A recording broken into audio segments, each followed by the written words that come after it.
Director মেহেদী হাসান হৃদয় recently একটি ইন্টারভিউতে বলেছেন যে ইধিকা হলে ব্যাপারটা তো আরেকটু বেশি জমে যায়।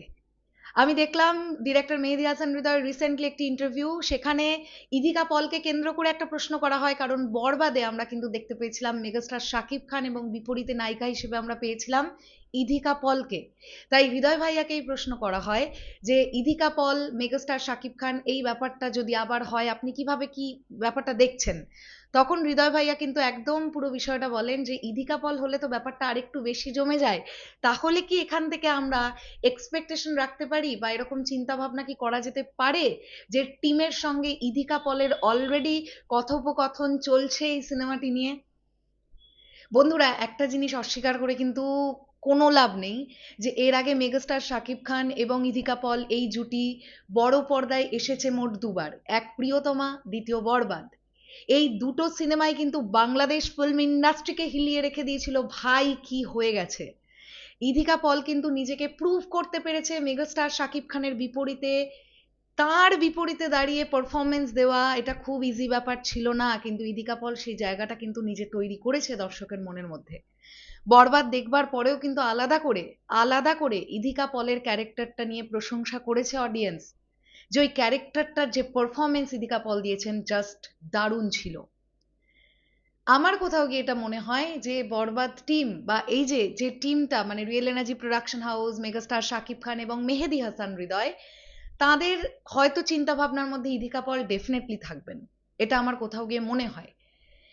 এবার ভেতরে একদম আভ্যন্তরীণ কি চলছে সেটা তো এই মুহূর্তে জানাটা পসিবল নয়, বা অনেক সময় জানতে পারা গেলেও বলাটা পসিবল হয়ে ওঠে না, পরিষ্কার কথা।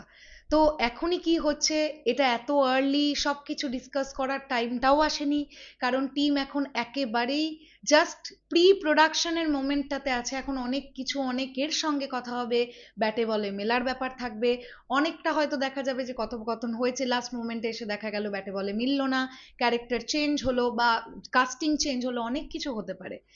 সো এখনই ইদিকা পল নায়িকা হিসেবে থাকছেন এরকম আমরা কোনোভাবেই ধরে নিতে পারি না, তবে আমার এটা ধারণা যে টিম বোধহয় ইদিকা পলের সঙ্গে যোগাযোগ করেছে বা করবে, এরকম একটা ব্যাপার তো হবে।